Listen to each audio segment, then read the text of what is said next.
Recently, my friends took me to a club, so naturally I said, what do I need to take? They were like, nothing, and out of instinct I just put a bag of dice in my pocket because it's occasionally happened that they don't have the right dice or not enough dice and you have to share dice for some games. Anyway, this was not a gaming club, it was a night club.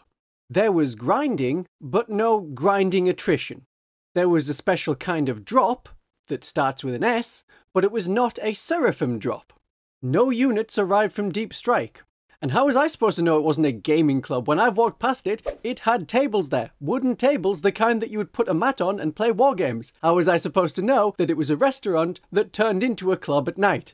So I was there, listening to the local Clamavus cause mortal wounds with their anti-government song. It was mostly screaming. And while I was contemplating my life choices that led up to that moment, I got to thinking about points. If I was to leave halfway through this night, would I have enough time to play 2,000 points? Probably wouldn't. And then I thought more about the amount of points that we normally play in our games. I don't recommend playing at 2,000 points. Loads of you are not finishing your games at 40k, like more than 50% of you. And the points are an aspect of that. Points going down for a lot of armies means there's more models on the table to move and use. And we see it more if you're trying to get to the extremes of an army, especially at tournaments. If an elite army is bringing 100 models at 2,000 points, a true horde, like the Tyrannid Swarming Detachment, is going to be bringing 200 models. That's a lot of dice to roll and pieces to transport to the game and then move on the board. Change to playing something like 1,500 points as your standard game. It is probably a similar amount of models that you were used to. You usually have about 3 hours of play. That's like an afternoon between your friend finishing lunch, coming over, playing, and going so that they can be home for tea time. About 6 p.m. Time zones relevant to Northeast England. Understandings of when that meal happens vary. Some people leave work and have a 2-hour commute, so it can be 7 p.m, but I'm thinking of like a Sunday. Just comment on when you normally eat on an evening, and if you are British, if you call that dinner or tea. Tea is often served alongside the meal tea. Genuinely, this is never confusing for us. But if you go to a club, and in the 3 hours, unlike a tournament, you need to get stuff set up, and then put the things away again. In casual play, the genuine everyday stuff, you are not meeting some stranger, knowing that you'll probably never see them again.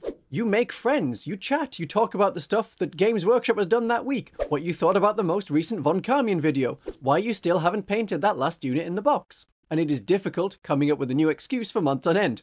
So that takes time. These aren't tailored in for tournaments, so we need to stop thinking of 3 hours as the standard. I mean, who said that 2,000 points was the normal game size anyway? And if you think of needing a certain number of units for a certain number of objectives, it is the same number of objectives at 1,000 points as 2,000 points for the mission cards in 10th edition. The same number for elites as for hordes. There is no true balance for that sort of thing. Even if you can think of a very broken unit at 1,000 points, is it also few enough points that you can field enough units to hold objectives? Why not play 1,500 points? Okay, even if you think you can get in a 2,000 point game in the time you have, try 2 1,000 point games. Then if you want to try out a different list or different tactics, you can see much faster what doesn't work, and you have an opponent right there to say, why not try this idea instead? And then you do in the same night. You can have a league of 6 games played over 3 weeks, 2 games each club night, instead of a 2,000 point league lasting 3 games, 1 tournament day, taking about a month. Assuming that there will be 1 week where you can't make it because of work or a child's recorder rehearsal or a holiday. Honestly, around Valentine's Day, it is very hard to get a game of 40k. We all know how very sexy 40k players are. We have the math brain for army lists, the poetic storytelling for the narrative, the artistic skill as a painter, and the hunched chimp pose that comes with it. There are not that many single wargamers, unless you take the approach that relationships are temporary, and in 40k, there is eternal war and only war. Now let's say you have just over 2,000 points worth of models. You want to play with them all, even the bad stuff, just in case it's good or it's fun to use. System Novitiates and the Gene Stealer Cult Magos are recent examples of videos I've done along those lines. Just so not every game is the same army until you buy a whole new faction, try playing 1,000 points or 1,500 points. Then you can rotate units in and out and you won't get bored of doing the same thing every week, even if you would learn a lot. And that is assuming you get a game every week. 45 minutes to an hour per 500 points in your army is standard for players that know their army pretty well. But with the points dropping to make some factions more hoardy, armies like Death Guard and Sisters of Battle, we're looking at closer to an hour for 500 points. We should be finishing our games of 40k. Tactics change so much if you're used to never finishing 5 turns. And I don't mean you got wiped out earlier, I mean playing a fun, close 5 turns. There would be no hiding and planning turn 1, you just get in there, even if you can't score much this turn. Abilities like the Carmian of the Tau are barely a factor if you end your games at turn 3 and you have to leave when the detachment ability only triggers for turns 3 to 5. Unless one army or both armies are super elite, like Knights or Custodes, I am begging you to play games with fewer points. There's another thing. If you play fewer points, you can take your time. You can learn and remember the rules better. You won't have to pick one out of having to rush to try and get through as much of the game as possible or playing the game right. You can do both if you play fewer points than normal. Both is good. And this isn't just for people who normally play at 2,000 points. Anyone can have a nicer game with fewer points. I often play at 1,500 points, but then I played more games against newer players of 1,000 points, and then I played more competitive games against experienced players at 1,000 points. It made me think so much. It led to videos like how to play Genestealer Cult at 1,000 points, and more videos that you haven't seen yet, including an obvious playing Sisters at 1,000 points. It is a whole new tactical challenge, but fundamentally, it's exactly the same game. Same rules. Right down to primary missions, secondary missions, and mission cards and all of them. Exactly the same at 1,000 points as 2,000 points. So you have to think about objectives. You don't have as many units. Are you going to just abandon one of the objectives and hope that you can hold enough of the others that you get to score more primary points than your opponent? Do you have one small unit that could get to an objective that your opponent has left abandoned, and just from that, you'll be scoring more points?